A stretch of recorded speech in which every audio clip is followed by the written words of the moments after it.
before I started in cybersecurity, I had a variety of kind of service industry jobs, waiter, bartender, turned into a restaurant manager, and then that turned into kind of music venue management, and then that kind of turned into venue rentals, which is what I was doing right before the pandemic. And so, yeah, I would work for a venue and then try to find events that would fill the venue and bring people in and sell drinks and introduce people to what was going on in that specific environment.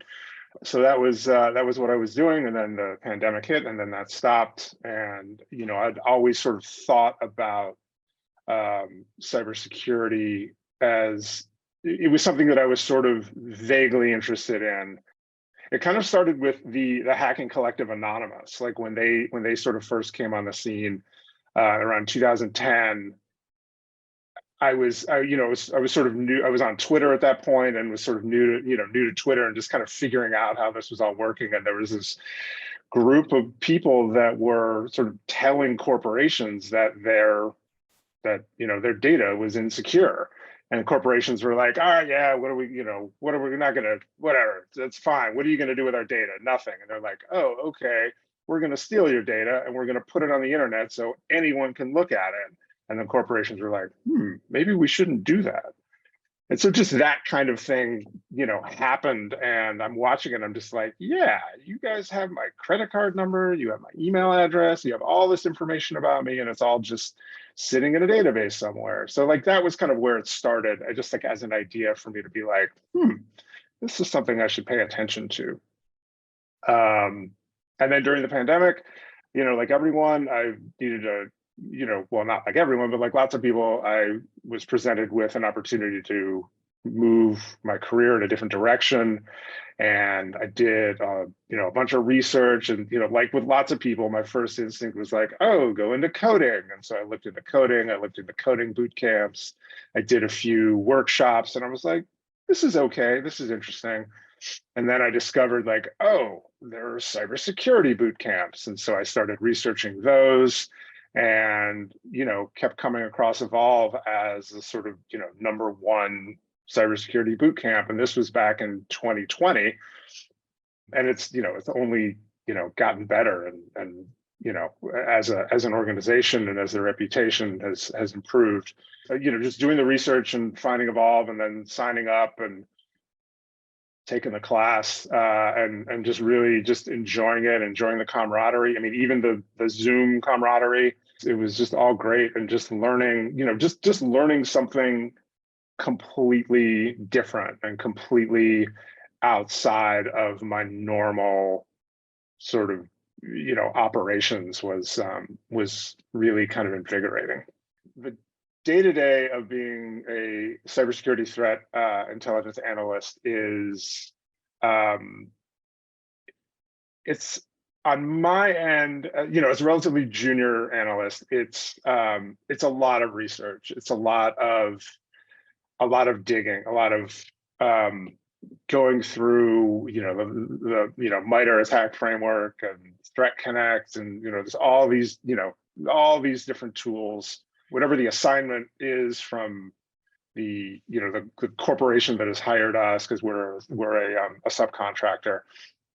They say to us, like, we're worried about, what, is there dark web chatter about our company? Is there, look up our, CEO and see if our CEO is being targeted, things like that, where you just kind of just dig and dig and dig and dig. And you go on forums and you create personas and you try to interact with people, and just look for clues and look for breadcrumbs and follow those breadcrumbs and see what you can learn, and then you compile all of your findings in a report. And that I think that is the thing that I think is important for the students to learn, is just how much of the job involves report writing. You work on a thing, inevitably the amount of time that you have to work on whatever assignment is short. It's much shorter than you need ultimately. but the corporation need an answer, and they're not going to give you a year to properly research something. They're going to give you 2 weeks, and so you spend 2 weeks digging, and at the end of the 2 weeks, here are your findings. And then you need another few days to write the report and to make sure that the report sort of accurately portrays what you and your team, if you're working with other people, the information that you've discovered. And so that's a big part of the job is report writing and compiling the data, presenting the data in a way that makes sense. And then there are the nuances of how do you, who is reading the report? Like, is it someone who has a highly technical background and will understand, if you're gonna use lingos and you're gonna use jargon, like, is that person gonna understand it, or is it going to someone sort of further up the food chain who maybe doesn't have the technical background, and then you have to explain, like, in addition to presenting the information, you also have to explain the information and explain what it means and explain the significance of it. So that is basically what my day-to-day looks like. My journey from director of rentals to cybersecurity threat intelligence was, couldn't have happened without Evolve. It couldn't have happened without the education that I got at Evolve, and then working with the other students and sort of getting other people's perspectives and learning from other people. I mean, it's just a massive amount of learning on a topic that I really knew next to nothing about. I mean, I'd always had a computer on my desk from the time I was like 11 or 12 years old, but I wasn't one of those kids that thought like, oh, how can I open up the back of it and make it do things it's not supposed to do. I just didn't have that gene. And most of the people that I work with had that gene, and they're all like, if I'm playing a video game, I don't want to just get good at the video game. I want to figure out how the video game was built so I can cheat and learn how to win the video game. Like, I didn't have that. I was just like, oh, the game's fun. Let's just play the game. So just to give you a sense of like who your coworkers are going to be, like, they're going to be the people that like opened up the back of the game, and maybe some of the students are too. So it starts at Evolve, and I definitely remember the threat intelligence unit that Patrick Maldry taught. He was an excellent instructor and just presented the information in a really clear and concise way. And it absolutely resonated with me as like, oh, that's what I want to do. And so like in that sense, it's similar to a sort of traditional four-year college experience where, you take a whole bunch of diverse classes and then you find the thing that really resonates with you. And then that becomes your focus. And, I was lucky enough that I was able to find a company that was important to them as well, and that there was an avenue there for me to join that company. But a big part of the job is, I mean, there's a lot. It requires a lot of diligence, and it requires a lot of,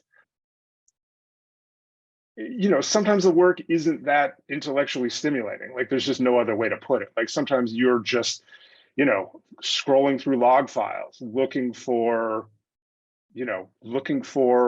things that are incorrect, or looking for things that are clues.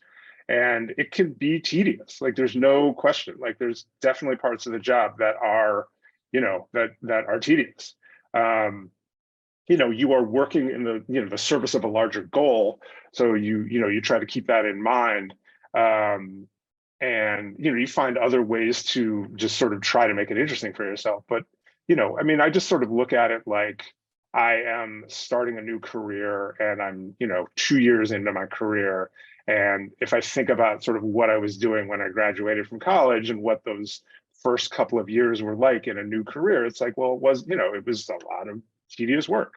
So I just try to make that equation and make it make sense to me as someone who is definitely on the older end of the spectrum when it comes to starting a new career in a new field.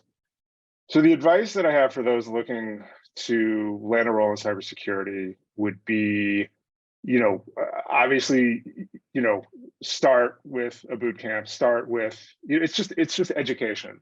You take the education that you're able to get from the school, supplement it as much as you can.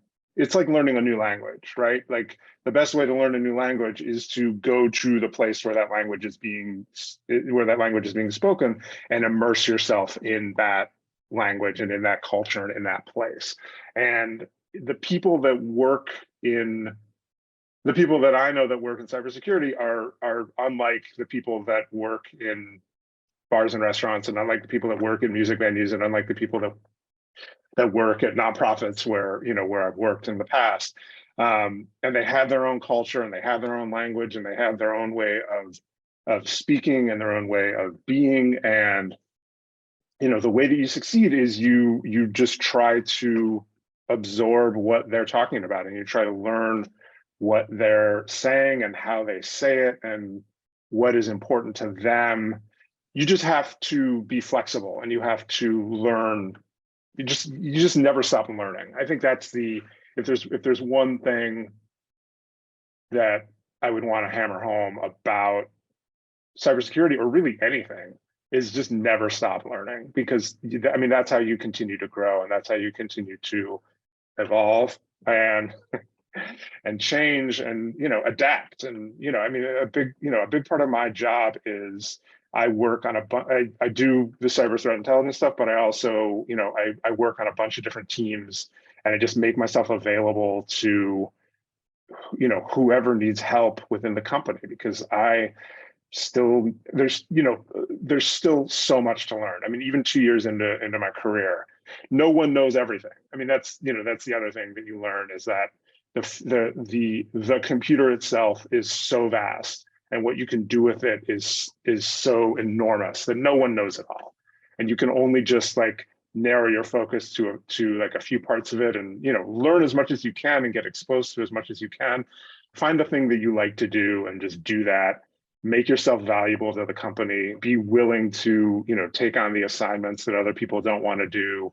It's all, you think about it from the standpoint of the person writing the checks, right? They want someone who will return on, give a return on the investment, and just help out as much as can be helped.